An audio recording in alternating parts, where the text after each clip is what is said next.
يا أيها الذين آمنوا اتقوا الله حق تقاته ولا تموتن إلا وأنتم مسلمون يا أيها الناس اتقوا ربكم الذي خلقكم من نفس واحدة وخلق منها زوجها وبث منهما رجالا كثيرا ونساء واتقوا الله الذي تساءلون به والأرحام إن الله كان عليكم رقيبا أما بعد فإن خير الكلام كلام الله وخير السنن سنن محمد صلى الله عليه وسلم وشر الأمور محدثاتها وكل محدثة بدعة وكل بدعة ضلالة وكل ضلالة في النار اتقوا الله عباد الله بسم الله الرحمن الرحيم إن أول بيت وضع للناس للذي ببكة مباركا وهدى للعالمين.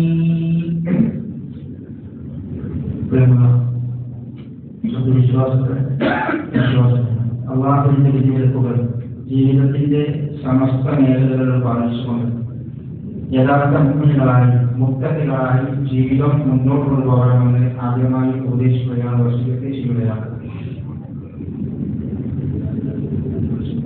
പ്രവാചകൻ മുഹമ്മദ് മുസ്തഫ റസൂലുള്ളാഹി സ്വല്ലല്ലാഹു അലൈഹി വസല്ലം സ്വഹാബത്തിനെ മുന്നിലിരുത്തി സ്വഹാബത്തിനോട് നൽകിയ ഉപദേശത്തിൽ ഒരു വാചകം ഇപ്പോൾ നമ്മൾ നിലകൊള്ളുന്ന ഇനി നമ്മൾ നിലകൊള്ളാൻ പോകുന്ന മാസവുമായി ബന്ധപ്പെട്ട് ശ്രദ്ധിക്കേണ്ട ഒരു വലിയ കർമ്മത്തെ പ്രോത്സാഹിക്കും. ഹദീസിന്റെ അൽഫാദുകളിൽ ഇബാദത്തുകളിൽ ഇങ്ങനെ കാണാൻ കഴിയും. ഖതബ റസൂലുള്ളാഹി സ്വല്ലല്ലാഹു അലൈഹി വസല്ലം അല്ലാഹുവിന്റെ പ്രവാചകൻ സ്വഹാബത്തിനോട് ഉപദേശിക്കുകയാണ്. ഫഖാല അയ്യുഹൻ നാസ്, അല്ലയോ ജനങ്ങളെ, ഖദ് ഖുലിഅ അലൈക്കുമുൽ ഹജ്ജ്, നിങ്ങളുടെ മേൽ ഹജ്ജ് നിർബന്ധമാക്കപ്പെട്ടിരിക്കുന്നു. ഹജ്ജ് നിർബന്ധമായിട്ടുള്ള ആയത്ത് അവതരിച്ചതിന് ശേഷം റസൂലുള്ളാഹി സ്വല്ലല്ലാഹു അലൈഹി വസല്ലം സ്വഹാബത്തിനെ വിളിച്ചിരുത്തിയിട്ട് അല്ലാഹുവിന്റെ പ്രവാചകന്റെ ഹുതുബയുടെ തുടക്കം ഇതാണ്: നിങ്ങൾക്ക് ഹജ്ജ് നിർബന്ധമാക്കിയിരിക്കുന്നു. അതുകൊണ്ട് നിങ്ങൾ എല്ലാവരും ഹജ്ജ് നിർവഹിക്കണം. അതൊരു കൽപ്പനയാണ്, അതൊരു നിർബന്ധ ബാധ്യതയാണ്. റസൂലുള്ളാഹി സ്വല്ലല്ലാഹു അലൈഹി വസല്ലം ഇങ്ങനെ പറയാറുള്ളത് അതിശക്തമായ കണിശമായ നിർബന്ധമായിരിക്കുന്ന, അത് ചെയ്തിട്ടില്ലെങ്കിൽ ശിക്ഷ ലഭിക്കുന്ന, കുറ്റം ലഭിക്കുന്ന കാര്യങ്ങളെ കുറിച്ചാണ് ഇത്തരം കണിശമായി വാശിയോടെ നിർബന്ധമായി അല്ലാഹുവിന്റെ റസൂൽ കൽപ്പിക്കാറുള്ളത്. ഹദീസിന്റെ ലക്ഷണങ്ങൾ ശരിയാകാൻ മനസ്സിലാക്കും. ഹജ്ജ് നിങ്ങൾക്ക് നിർബന്ധമാണ് എന്ന് പറഞ്ഞിട്ട് അല്ലാഹുവിന്റെ റസൂൽ നിർത്തിയില്ല. അടുത്ത വാചകം പറഞ്ഞു, നിങ്ങളത് നിർബന്ധമായി ചെയ്യണം, ഹജ്ജ് നിർവഹിക്കണം. അപ്പൊ അതിന്റെ ഓരോ മനസ്സിലാവും. ആ സമയത്ത് സദസ്സിൽ നിന്ന് റസൂലുള്ളാഹി സഹാബികളോട് ചോദിച്ചു, എല്ലാ വർഷവും ഹജ്ജ് നിർബന്ധമാണ്. റസൂലുള്ളാഹി സ്വല്ലല്ലാഹു അലൈഹി വസല്ലം ഇങ്ങനെ പറഞ്ഞപ്പോ സ്വാഭാവികമായിട്ടും ഉണ്ടാകുന്ന ഒരു സംശയമാണ്. ഒരു സഹാബി എഴുന്നേറ്റ് ചോദിച്ചു, അപ്പൊ എല്ലാ വർഷവും ഹജ്ജ് നിർബന്ധമാണ്? വർഷത്തിലൊരിക്കലാണ് ഹജ്ജ്. ഇങ്ങനെ വരുമ്പോൾ എല്ലാ വർഷവും നിർബന്ധമാണ് കാര്യം ഉണ്ടാകുമോ? അവരുടെ സംശയം. ഈ സഹാബി ഇത് ചോദിച്ചപ്പോ അള്ളാഹുവിന്റെ പ്രവാചകൻ ഒന്നും മിണ്ടില്ല, നിശബ്ദനായിട്ട്. രണ്ടാമത് ചോദിച്ചു ഈ സഹാബി, എല്ലാ വർഷവും നിർബന്ധമാണ് അള്ളാഹുവിന്റെ റസൂൽ? അപ്പോഴും അള്ളാഹുവിന്റെ പ്രവാചകൻ മൗനിയായി. മൂന്നാമത് ചോദിച്ചു സഹാബി, അള്ളാഹുവിന്റെ റസൂൽ എല്ലാവരും നിർബന്ധമാണ്. അപ്പൊ അള്ളാഹുവിന്റെ പ്രവാചകൻ സ്വല്ലല്ലാഹു അലൈഹി വസല്ലമക്ക് ചെറുതായിട്ട് പ്രവാചകന്റെ മുഖം മാറി. റസൂലുള്ളാഹിക്ക് ദേഷ്യം വന്നു. അള്ളാഹുവിന്റെ റസൂൽ ഇങ്ങനെ പറഞ്ഞു, ഫഖാല റസൂലുള്ളാഹി സ്വല്ലല്ലാഹു അലൈഹി വസല്ലം ലൗ ഖുൽതു നഅം, ഞാൻ അതെ എന്ന് നിന്റെ ചോദ്യത്തിന് മറുപടി പറഞ്ഞാൽ അത് നിർബന്ധമാണ്. എല്ലാ കൊല്ലവും നിർബന്ധമാണ് എന്ന് നീ ചോദിച്ചല്ലോ. ഞാൻ അതെ എന്ന് പറഞ്ഞാൽ എല്ലാ കൊല്ലവും അത് നിർബന്ധമായി തോന്നുന്നു. എന്നൊരു പ്രവാചകൻ പറയാം, വരമക്കാലത്തും പക്ഷെ നിങ്ങൾക്ക് അതിന് കഴിയൂല. മക്കാരെ പോലെയല്ല ബാക്കിയുള്ളവരെ. എല്ലാ ആളുകൾക്കും വയലുമൊക്കെ ആയിക്കോളെ അള്ളാഹുവിന്റെ റസൂൽ പറയാൻ ചോദ്യത്തിന് അതേ പറഞ്ഞാൽ നിങ്ങൾ കൊടുക്കും. അത് നിർബന്ധമായിരിക്കും. നിങ്ങൾക്ക് അതിനെ സാധിക്കുകയില്ല എല്ലാ വർഷവും. എന്നിട്ട് പ്രവാചകൻ പറയാൻ നിങ്ങൾ എന്നെ വിട്ടേക്കുക. റസൂൽ പറയാ സഹാബത്തോട് എത്ര കൃത്യമായിട്ടാണ് ആ ചോദ്യങ്ങളും മറുപടികളും ഉപദേശങ്ങളും. നിങ്ങൾ എന്നെ വിട്ടേക്കുക. ഞാൻ നിങ്ങൾ ഒഴിവാക്കുന്ന കാര്യങ്ങൾ നിങ്ങൾ എന്നെ വിട്ടേക്കുക. എന്റെ പ്രവാചകൻ പറയാം,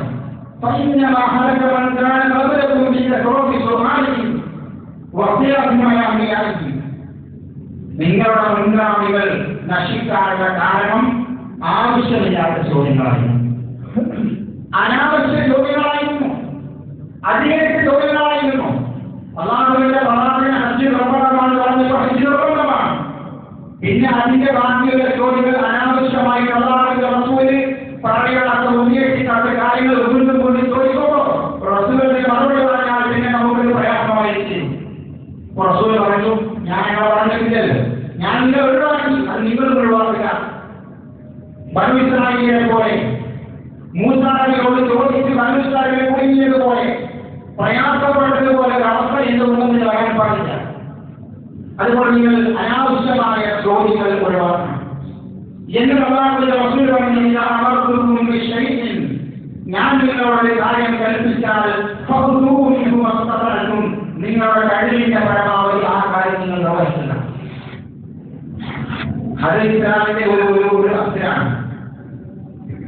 നമ്മളിങ്ങനെ പിന്നെ ഒരു പ്രവാചകന്റെ സുന്നത്തുകളെ കുറിച്ച് പരിശോധിക്കുമ്പോൾ അതിന് കൂലിയുണ്ടോ, കൂലിയില്ലേ, അത് നിർബന്ധമാണോ സുന്നത്താണോ എന്ന സ്പെസിഫിക് മസലകൾക്ക് അപ്പുറം പ്രവാചകന്റെ സുന്നത്തിനെ കുറിച്ച് മനസ്സിലാക്കേണ്ടത് അല്ലാഹുവിന്റെ റസൂലിന്റെ കാര്യം കൽപ്പിച്ചോ അത് കഴിവിന്റെ പരമാവധി നമ്മൾ ചെയ്യുക. നമുക്കൊരു കഴിയാത്ത ചില സന്ദർഭത്തിൽ അതിന് ചില കാരണങ്ങൾ ഉണ്ടാകും, അത് നമ്മൾ ഒഴിവാക്കണം. അതല്ലാത്തതൊക്കെ വിശ്വാസം ചെയ്തുകൊണ്ടിരിക്കണം. അടുത്ത മകരം ഒരു കാര്യം ഞാൻ നിങ്ങളോട് യോജിച്ചാൽ നിങ്ങൾ അത് വിട്ടേക്കുക. എന്നത് പറഞ്ഞാൽ പിന്നെ അതിനെ കഴിക്കാൻ പാടില്ല. എന്നിട്ട് വീണ്ടും മറുപടി റസൂൽ ആരോപിച്ചു, ജീവിതത്തിൽ മരിക്കുന്നതിന് മുൻപ് ഒരു പ്രാവശ്യമേ ഒരാൾക്കുള്ളതാണ്. എത്ര കൃത്യമായിട്ട് പ്രവാചകൻ പഠിപ്പിക്കുന്നത്. ഇതൊരു പഠനമാണ്. സ്വഹാബത്ത് എനിക്ക് റസൂലിനെ പഠിപ്പിച്ചു കൊടുക്കുകയാണ്. റസൂൽ പറയുകയാണെങ്കിൽ ഒരാളുടെ ജീവിതത്തിൽ ഒരിക്കൽ നിർബന്ധമുള്ളത്. അടുത്ത നോക്കുന്നത് ഒരാൾ 2 എണ്ണം ചെയ്തു, 3 എണ്ണം ചെയ്തു, 1-ലധികം ചെയ്തു, അത് സുന്നത്താണ്, നല്ല കാര്യമാണ്, പ്രതിഫലമുള്ള കാര്യമാണ്. കുറെ കാശ് കയ്യിലുണ്ട്, അപ്പൊ 5 എണ്ണം ചെയ്യണം, ഇല്ല വേണ്ട, 1 മതി ഒരാൾക്ക്. 1 നിർബന്ധമുള്ളൂ, 2, 3, 4, 5 ഒക്കെ ഹജ്ജ് ഒരാൾക്ക് വേണമെങ്കിൽ ചെയ്യാം. അത് നിർബന്ധമുള്ള സംഗതിയല്ല. അപ്പൊ സഹോദരികളെ, റസൂലുള്ളാഹി സ്വല്ലല്ലാഹു അലൈഹി വസല്ലമ ഹജ്ജുമായി ബന്ധപ്പെട്ടുകൊണ്ട് നമ്മളെ പഠിപ്പിക്കുന്നത് ഹജ്ജ് നിർബന്ധമായി വിശ്വാസികൾക്ക്. എല്ലാവർക്കും നിർബന്ധമാണ്. സകാത്ത് പോലെയാണത്, നമസ്കാരം പോലെയല്ല. ഇസ്ലാം നിലകൊള്ളുന്നത് 5 സ്തംഭങ്ങളിൽ, 5 കാര്യങ്ങളിലാണ്. നമസ്കാരം നിർബന്ധമാണ്. ഷഹാദത്ത് ഉണ്ടെങ്കിലേ ഒരാൾ മുസ്ലിമായി ഇസ്ലാമിലേക്ക് പ്രവേശിക്കുള്ളൂ. പിന്നുള്ളത് നോമ്പാണ്. നോമ്പ് നിർബന്ധമാണ്, അല്ലാത്ത ആളുകൾ വേറെ വിശദീകരിക്കുന്നുണ്ട്. സകാത്ത് നിർബന്ധമാണ്, അത് ആർക്കാണ് നിർബന്ധം? സകാത്തിന്റെ നിസാബത്തി അതിന് കഴിയുന്നവർക്കൊക്കെ നിർബന്ധമാണ്. അത് എങ്ങനെ നിർബന്ധം? നമസ്കാരം പോലെ നിർബന്ധമാണ്.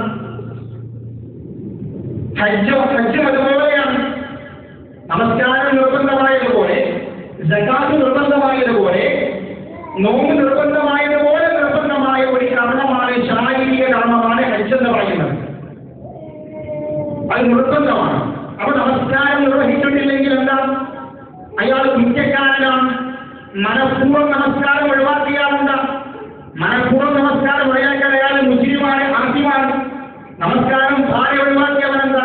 അവൻ നരകത്തിൽ പ്രവേശിക്കും. നമസ്കാരത്തെ നിഷേധിച്ചവനെന്താ? അവൻ കാഫിറാണ്. അപ്പൊ ഹജ്ജ് അങ്ങനെ തന്നെയാണ്. ഹജ്ജിന് കഴിവുണ്ടായിട്ട് ഹജ്ജ് നിർവഹിക്കാത്തവൻ അവൻ കുറ്റക്കാരനാണ്.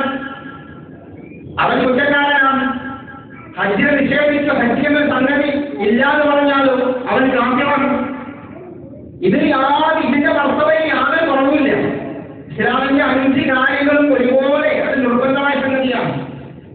അതിന്റെ ഗൗരവം മനസ്സിലാക്കാത്തത് കൊണ്ടാണ് ഹജ്ജ് അത് നമുക്ക് ബാധകമല്ല. അത് നമ്മളുമായി ബന്ധപ്പെട്ടതാണ് ആളുകൾ ഇങ്ങനെ വിശ്വസിക്കുന്നതും പറയുന്നതും. അതുകൊണ്ടാണ്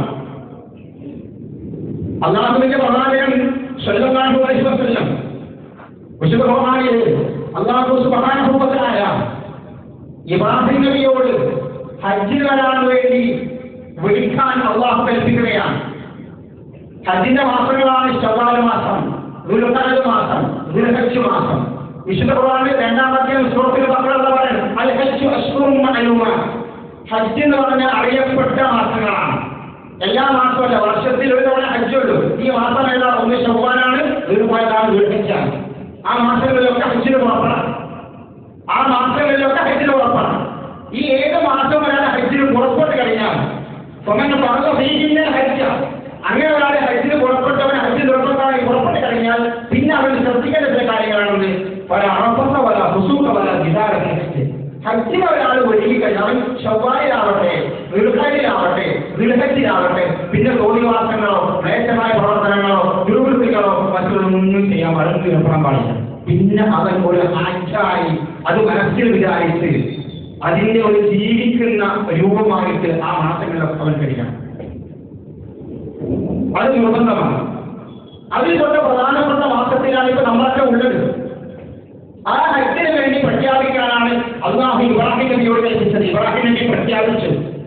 ആര് വിളിച്ചിട്ടാണ് ഈ ഹജ്ജിന് പോകുന്നത്? അള്ളാഹ് വിളിച്ചിട്ടാണ് പോകുന്നത്. അള്ളാഹുവിന്റെ അതിഥികളാണ്. ഹാജിമാർ. അള്ളാഹുവിന്റെ അതിഥികൾ, അള്ളാഹുവിന്റെ സൽക്കാരത്തിൽ പങ്കെടുക്കുന്നവർ. അള്ളാഹു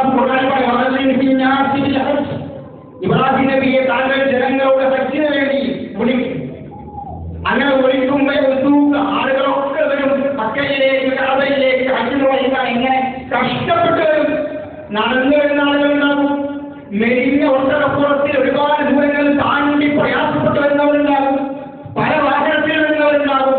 അങ്ങനെ ആളുകൾ വരും. അങ്ങനെ വരാൻ വേണ്ടി അവിടെ കൽപ്പിച്ചതാണെന്ന് ഇബ്രാഹിം നബിയോട് വിളിക്കാൻ വേണ്ടി കൽപ്പിച്ചു.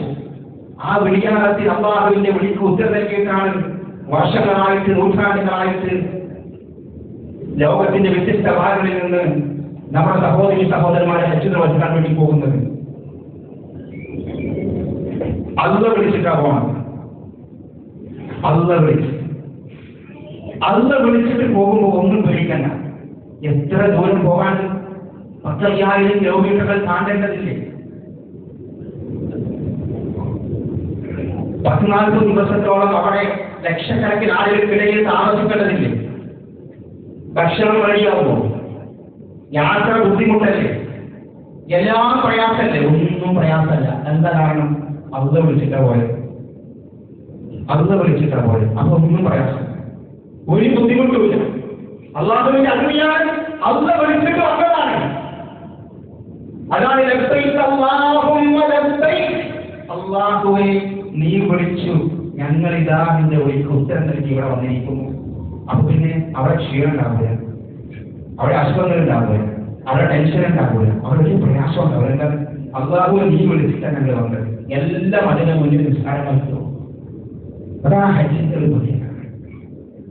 അതുകൊണ്ട് അല്ലാഹുവിന്റെ പ്രവാചകൻ സ്വല്ലല്ലാഹു അലൈഹി വസല്ലം ഇത്ര കണിശമായിട്ട് അതിനെ വിശദീകരിച്ചു. ഇതിന്റെ അല്ലാഹുവിന്റെ പ്രവാചകൻ അല്ലാഹു സുബ്ഹാനഹു വ തആല വിശുദ്ധ ഖുർആനിൽ ഹജ്ജുമായി ബന്ധപ്പെട്ടുകൊണ്ട് അല്ലാഹു പറയാണ്.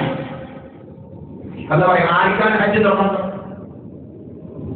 സൂറത്ത് ആലിൽ ഖുർആനിലെ ആയത്തിനെ വിശദീകരിച്ചിട്ട് ഞാൻ ഓതി വെച്ച ആയത്ത് ഇന്ന അവ്വല ബൈത്തിൻ വുദിഅ ലിന്നാസി ലല്ലദീ ബിബക്കത മുബാറകൻ വഹുദൻ ലിൽ ആലമീൻ. അല്ലാഹുവിനെ ആരാധിക്കാൻ വേണ്ടി ലോകത്ത് ഒന്നാമതായിട്ട് സ്ഥാപിക്കപ്പെട്ട പള്ളി, അവിടേക്ക് ആളുകൾ പുറപ്പെടുകയാണ്.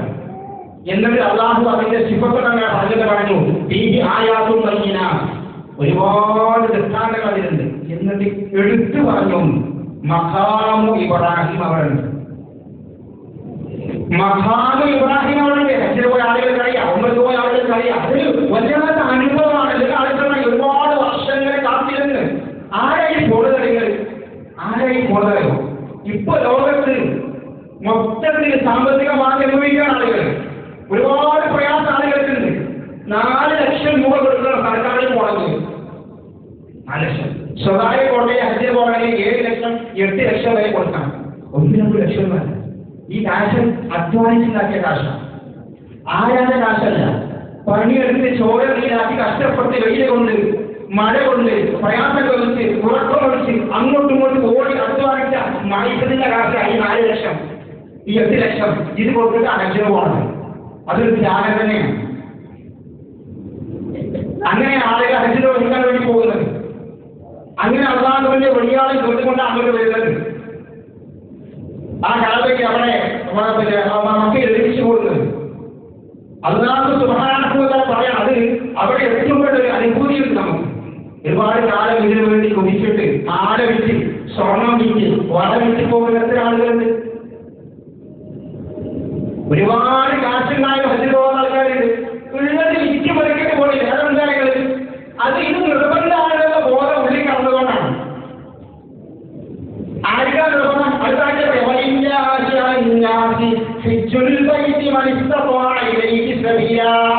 ഇസ്തിത്വാഅത്തുള്ള ആളുകൾക്ക് അത് നിർബന്ധമാണ്. എന്താ ഇസ്തിത്വാഅത്ത് എന്ന് പറഞ്ഞാൽ?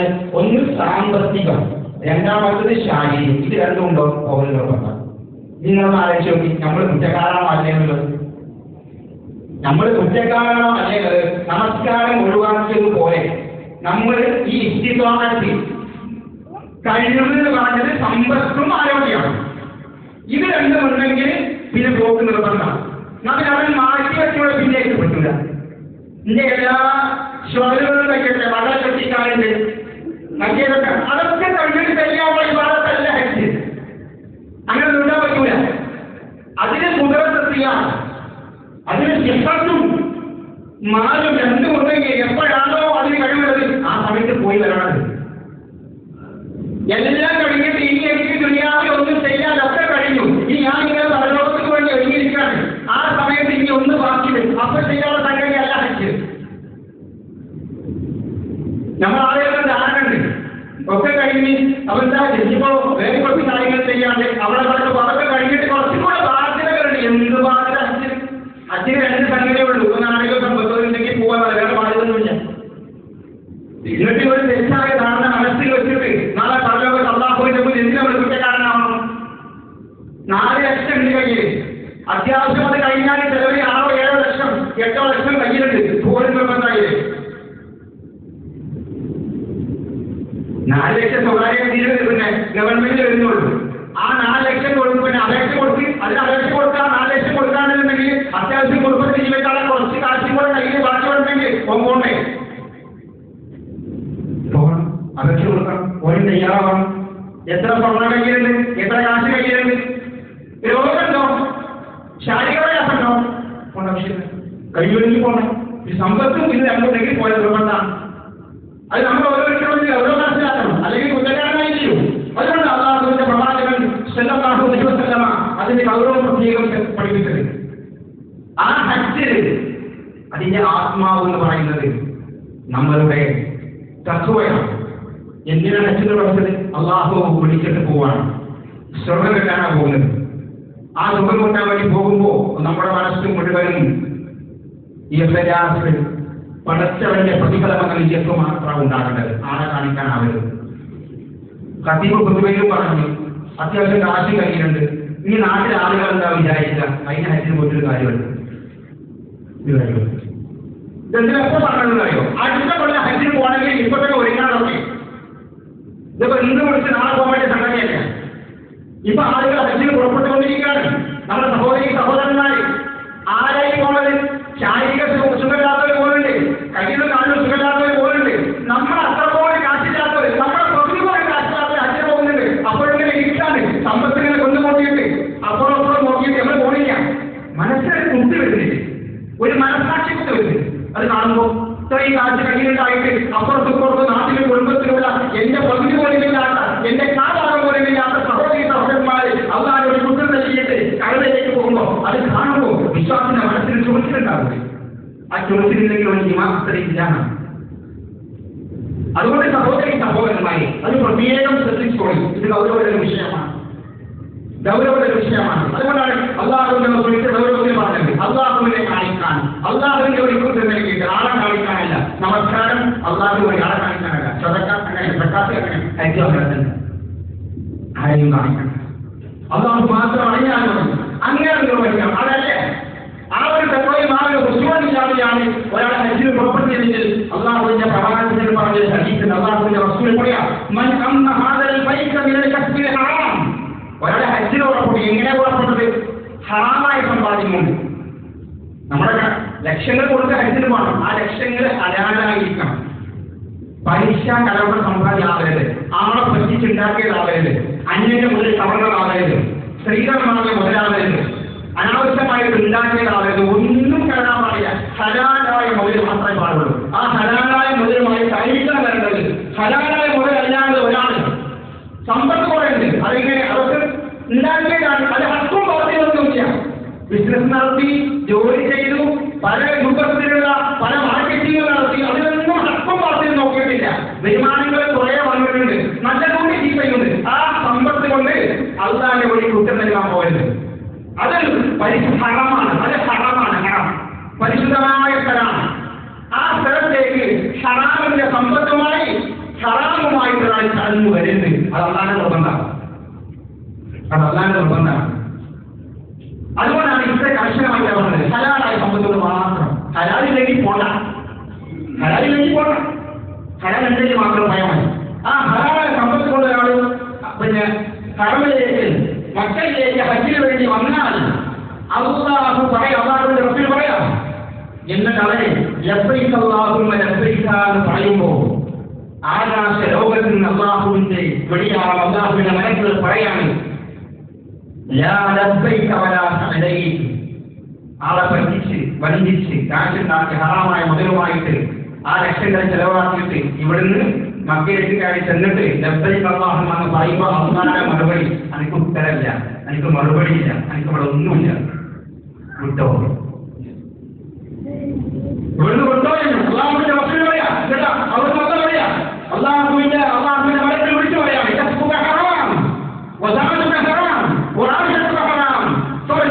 നിന്റെ സമ്പാദ്യവും നിന്റെ വാഹനവും നീ മുഴുവൻ ഹറാമിലല്ലേ, മടങ്ങിപ്പോയിക്കോ, നിനക്കൊരു കൂലിയില്ല. നേരായ സമ്പാദ്യം കൊണ്ട് ഹജ്ജിന് പുറപ്പെട്ട ആളുകൾ അവരെ ഹറമിലേക്ക് എത്തുമ്പോ ലബ്ബൈക അല്ലാഹുമ്മ എന്ന് പറയുമ്പോ ആകാശ ലോകത്ത് മറുപടി പറയാണ്, നീ നിന്നെ ഉത്തരം നൽകിയിരിക്കുന്നു, നിന്റെ വസ്ത്രം ഹലാലാണ്, നിന്റെ സമ്പത്ത് ഹലാലാണ്, നീ ഹലാല് കൊണ്ട് വന്നവനല്ലേ എന്ന്. അത് പ്രത്യേകം ശ്രദ്ധിക്കണം. ഹറാം കൂടി തരാൻ പാടില്ല, ഹലാല് മാത്രമേ വരാൻ പാടുള്ളൂ. ഹലാലല്ലാതെ ഒന്നും ആ സമ്പത്തിലേക്ക് കടന്നു വരുന്നത്. അങ്ങനെ കടന്നു വന്നിട്ട് ഒന്നും ചെയ്തൊന്നും കാര്യമില്ല.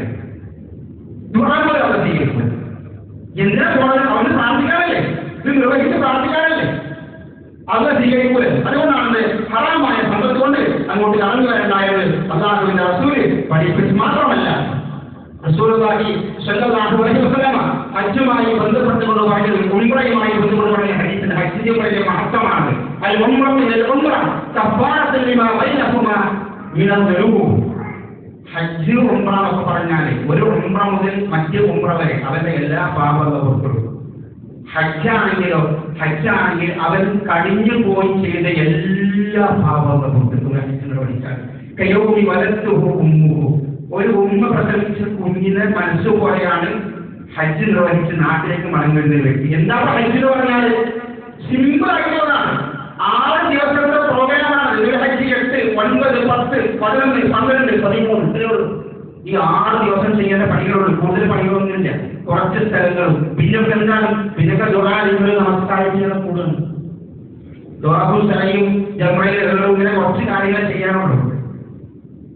ഈ 6 ദിവസം 6 ദിവസത്തെ അനുവാദത്ത് കഴിയുന്ന ഒരു മനുഷ്യൻ മടങ്ങി വരുമ്പോ അല്ലാഹുവിന്റെ റസൂൽ പറഞ്ഞ ഒരു ഉമ്മ ഇന്ന് പ്രസവിച്ച കുഞ്ഞിന്റെ മനസ്സൊക്കെ അങ്ങനെയായിട്ടുമോ ഹജ്ജിന്റെ പ്രത്യേകതയാണ്. ഒരുപാട് തിന്മ ചെയ്തു പോയി, മനസ്സിന് വേദന ഉണ്ട്. അധ്വാനിച്ച കാശ് ചെലവാക്കിയിട്ട് മക്കൾക്ക് പോയിട്ട് ഹജ്ജ് നിർവഹിച്ച് മടങ്ങി അല്ല ഒക്കെ സ്വീകരിച്ചു, ഒക്കെ പുറത്തു. ഞാൻ എല്ലാം കൊടുക്കുന്നു. ഇതെന്തൊരു മഹത്തരമായ അമലാണ്, അത്രയും മഹത്തരമായ അമലാണ്. അത് അല്ലാഹുവിനെ കാണിക്കാനായിരിക്കാം. അവിടെ വരുന്ന അബദ്ധകാരികൾ, നമ്മുടെ നാട്ടിലെ അബദ്ധകാരികൾ ഉംറയാവട്ടെ ഹജ്ജാവട്ടെ എന്താണെങ്കിലും അവിടെ പോയിട്ട് സെൽഫി ഇട്ടിട്ട് വരും. നമ്മുടെ ആളുകൾക്ക് എന്തെങ്കിലും എവിടെ എത്തി നമ്മുടെ സമൂഹം എങ്ങോട്ടായി പോണത് അല്ലാണ്ട് എവിടെ കുറ്റത്തിരിക്കും. ഹാവിൽ നിസ്കരിക്കാനില്ല, അപ്പോഴും സെൽഫി എടുത്തിട്ട് അയക്കാം. ജമ്പറക്കറിയാം, അപ്പോഴും സെൽഫി എടുത്ത് അയച്ചു കൊടുക്കാം. അറബയിൽ നിന്ന് പ്രാർത്ഥിക്കുക, അപ്പോഴും സെൽഫി എടുത്ത് അയച്ചു കൊടുക്കും. എന്താ സഹോദരങ്ങളെ ഇതൊക്കെ? ഇതൊക്കെ നമ്മൾ അവസാനിപ്പിക്കണം. സെൽഫി എടുത്തോ നിങ്ങൾ ഫോട്ടോ ഒക്കെ അയച്ചു തുടങ്ങിയപ്പോ അതൊക്കെ സിയാറത്ത് ചെയ്യുമ്പോൾ ചരിത്ര സ്ഥലങ്ങൾ സന്ദർശിക്കുമ്പോൾ അവിടെ നിങ്ങൾ ഫോട്ടോ പോയി ഒരു ചെയ്യുമ്പോൾ അല്ലാഹുവിന്റെ മുന്നിൽ നിന്ന് കലങ്ങി ഏർപ്പെടുന്ന മനസ്സിലിരിക്കുമ്പോൾ ഓരോ ചിന്തകാരികൾ ഇത് എടുത്തിട്ട് സ്റ്റാറ്റസ് വെക്കണം. എന്തൊരു തോന്നിവാസമാണ് ഇത് എടുത്തിട്ട് നാട്ടിലേക്ക് അയച്ചു കൊടുക്കണം. എവിടെയാണ് ഈമാൻ, എവിടെയാണ് ഇസ്ലാം? ലക്ഷങ്ങൾ ചെലവഴിച്ച് പോയിട്ട് ഈ സ്റ്റാറ്റസിന് വേണ്ടി ആളെ കാണിക്കാൻ വേണ്ടി അറിയുന്നല്ലോ. നിങ്ങളുടെ ഹറമിന്റെ ഉള്ളിലേക്ക് നമസ്കരിക്കുമ്പോഴും അറബയിലിരിക്കുമ്പോഴും ഇതല്ലേ ചെയ്യേണ്ടത്. അതൊക്കെ കഴിഞ്ഞ് വെറുതെ ഇങ്ങനെ നടക്കുമ്പോൾ അവർക്ക് അയച്ചു കൊടുത്താൽ മതി. ഇത് ഇത്ര ഗൗരവത്തിലുള്ള കാര്യങ്ങൾ. ഇതിന്റെ ആളെന്നാവ് നഷ്ടപ്പെടുക ഈ കർമ്മത്തിന്റെ. അതുകൊണ്ട് സഹോദരന്മാര് ഹജ്ജ് നിർവഹിക്കുമ്പോൾ ഉംറ നിർവഹിക്കുമ്പോൾ ഏത് ഇബാദത്ത് അതാണ് ഇബാദത്ത് ജനങ്ങൾ അത് അള്ള ഫോട്ടോ എടുത്തിട്ടുണ്ട്, അള്ളാന്റെ വെച്ചിൽ വന്നിട്ടുണ്ട്, അപ്പുറത്ത് ഒന്നും വേണ്ട. അതൊരു പ്രത്യേകം ശ്രദ്ധിക്കുക. എന്താ എല്ലാ സ്ഥലത്തും അതിലല്ലേ ഒരു മരണ വീട്ടിൽ ഒരു ആക്സിഡന്റ് നടന്നാൽ ഒക്കെ അവിടെ നിന്ന് സെൽഫി എടുക്കാൻ, അവിടെ നിന്ന് സെൽഫി എടുക്കാം. മരണ വീട്ടിൽ എന്താ ആവില്ല, ഏതെങ്കിലും പങ്കെടുത്തിട്ട് ചായസീറ്റ് നടക്കുന്ന സന്ദർഭത്തിൽ ഇവന്റെ പണിയുണ്ട്, അവിടുന്ന് ഫോട്ടോ എടുത്ത് മയ്യത്തിന്റെ ഫോട്ടോ കൂടെ വെച്ചിട്ട് സെൽഫി എടുത്തിട്ട് വരും. എത്ര മോശപ്പെട്ട മനുഷ്യന്മാർ, ഇത്ര മോശക്കാരാണോ പാടില്ല നമ്മുടെ വിശ്വാസത്തിൽ? നമ്മൾ ആരെയും ചെയ്യുന്ന പണിയുണ്ട്. അതുകൊണ്ട് ഒരിക്കലും സഹോദരന്മാരെ ഇത്തരത്തിലുള്ള തോന്നിവാസങ്ങൾ ചെയ്യാൻ പാടില്ല. ഇതൊക്കെ വിലാസമല്ല, ഒരു സൽക്കടമമായി മനസ്സിലാക്കിയിട്ടാണ് നമ്മൾ ഈ പ്രവർത്തനത്തിൽ ഇറങ്ങുന്നത്. അല്ലാഹുവിന്റെ റസൂൽ മറ്റൊരു ഹദീസിൽ പറയാൻ ആളുകൾ ഇങ്ങനെ ഹജ്ജിന് വേണ്ടിയിട്ട് ഉംറയ്ക്ക് വേണ്ടി അനുസരിച്ചാൽ അവസാനത്തേക്ക് നീട്ടി വെക്കുന്ന ആളുകളുണ്ട്. അല്ലാഹുവിന്റെ റസൂൽ ഹദീസിൽ പറയാണ്, നിങ്ങൾ ഹജ്ജ് ഉണ്ടെങ്കിൽ അവസാനത്തിലേക്ക് നിർത്താൻ പാടില്ല. അല്ലാഹുവിന്റെ പ്രവാചകൻ ഒരാളെ ഹജ്ജിൽ ഉദ്ദേശിക്കുന്ന നേരത്തെ ധൃതി കാണിച്ച് ചെയ്യട്ടെ. പറയുന്ന മൈൽ എന്താ പിന്നെ രോഗം വരും, പിന്നെ നടക്കാൻ കഴിയില്ല, അസുഖങ്ങൾ വരും, വേറെ കുറെ പ്രശ്നങ്ങൾ വരും. ഹജ്ജിനെ കഴിയാമെന്ന് നീയല്ലോ പെട്ടെന്ന് ചെയ്തോളി, നീട്ടി വെക്കണ്ട.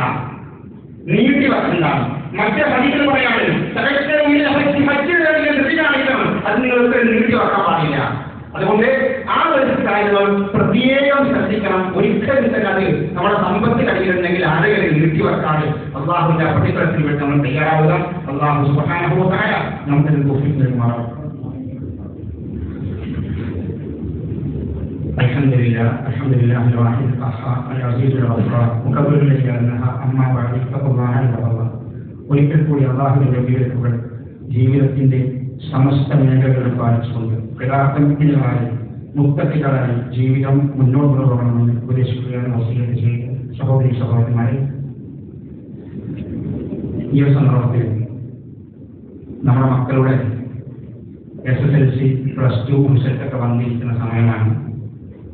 അതേപോലെ തന്നെ വേറെ ഏത് കോഴ്സിനാണെങ്കിലും നമ്മുടെ മക്കളുടെ വിദ്യാഭ്യാസത്തിന്റെ കൂടെ തന്നെ ശ്രദ്ധിക്കേണ്ട ഒന്നാണ് അവരുടെ മതവിജ്ഞാനവും മതബോധവും വിശ്വാസവും.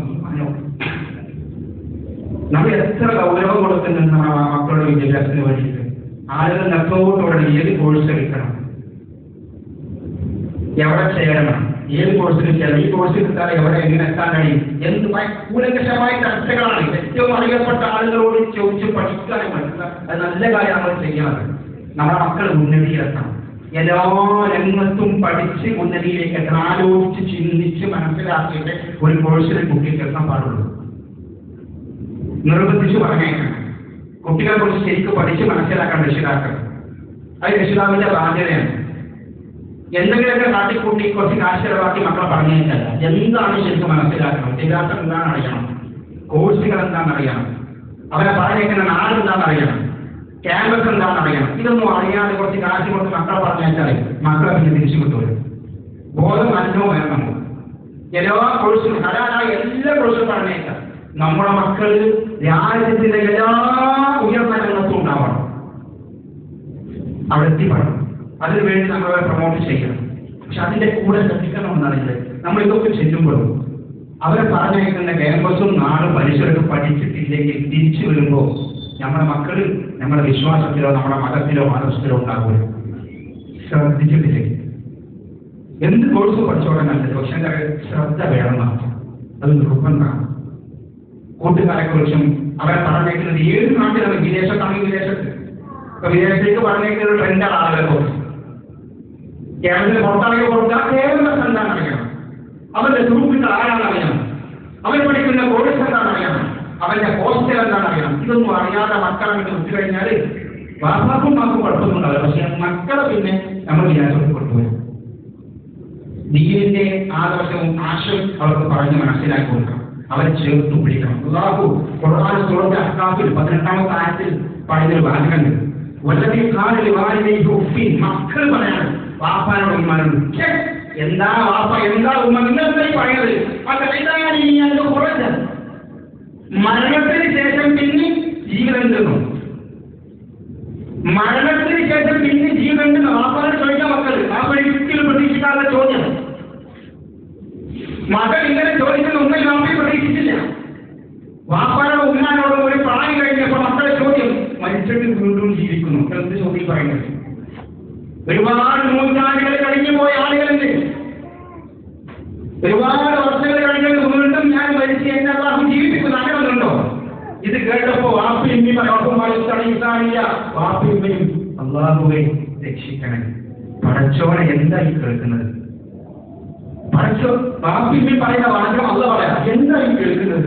ഒരേയൊക്കെ മോനെ നിനക്ക് നാശമാണ്, ആദ്യം നീ വിശ്വസിക്കുന്നത് ഇന്ന് വാഴകളായി നന്മൻ അല്ലാതെ വാഗ്ദാന സത്യമാണ് മോനെ, മോനെ സത്യം നീ വിശ്വസിക്കണം. നീ എന്തായി പറയുന്നത്? പലപ്പോൾ അപ്പൊ മോനും മോള് പറയണം, ഇതൊക്കെ ഒരു കെട്ടുകഥയാണ്, അങ്ങനെ ഒരു പരലോകമൊന്നുമില്ല, അങ്ങനെ ഒരു മരണമൊന്നുമില്ല, അങ്ങനെ ഒരു ഖബർ ചെയ്തൊന്നുമില്ല, അതൊക്കെ വെറുതെ വാപ്പ മതം എന്ന് പറഞ്ഞ ആളുകൾ തോൽപ്പിക്കണം. അങ്ങനെ ഒരു മതമൊന്നുമില്ല, ആളുകൾ നിങ്ങൾ സ്വന്തം ജീവിക്കാൻ അങ്ങനെ മതമോ അല്ലയോ ഒന്നുമില്ല എന്ന് പറയുന്ന അവസ്ഥ മക്കൾക്ക് വരുന്ന കാലവിഷയങ്ങൾ. ഇത് ഗുണമുള്ളതാണ്, എത്ര സത്യമാണ്. അങ്ങനെ നമ്മുടെ മക്കൾ പറയുന്നത്. ഈ പള്ളിയിൽ ഇരിക്കുന്ന വാപ്പാന്റെ ഉമ്മാന്റെ ഒരു മക്കൾ ഒരു കാലത്തും പറയരുത്. അത് പറയാതിരിക്കണമെങ്കിൽ നമ്മൾ ശ്രദ്ധിക്കണം. അതുകൊണ്ട് സഹോദരന്മാരെ, ഈ സന്ദർഭത്തിൽ മക്കളെ അവരുടെ ഭാവി ഉദ്ദേശിച്ചുകൊണ്ട് നമ്മൾ പഠനത്തിന് വേണ്ടി പറഞ്ഞേക്കുമ്പോൾ ഈ കാര്യങ്ങളൊക്കെ ശ്രദ്ധിച്ചിട്ട് വേണം അതൊക്കെ ചെയ്യാമെന്ന് ഓർമ്മപ്പെടുത്തുന്നത്. അല്ലാഹു സുബ്ഹാനഹു വ തആല അത് നമുക്ക് തൗഫീഖ് നൽകുമാറാവട്ടെ. اللهم اغفر للمؤمنين والمؤمنات والمسلمين والمسلمات الأحياء منهم والأموات إنك مجيب الدعوات يا قاضي الحاجات. اللهم أجرنا من النار، اللهم أجرنا من النار. اللهم أعز الإسلام والمسلمين وأذل الشرك والمشركين. اللهم يا مقلب القلوب ثبت قلوبنا آمين. اللهم توفنا مسلما وألحقنا بالصالحين. ربنا آتنا في الدنيا حسنة وفي الآخرة حسنة وقنا عذاب النار.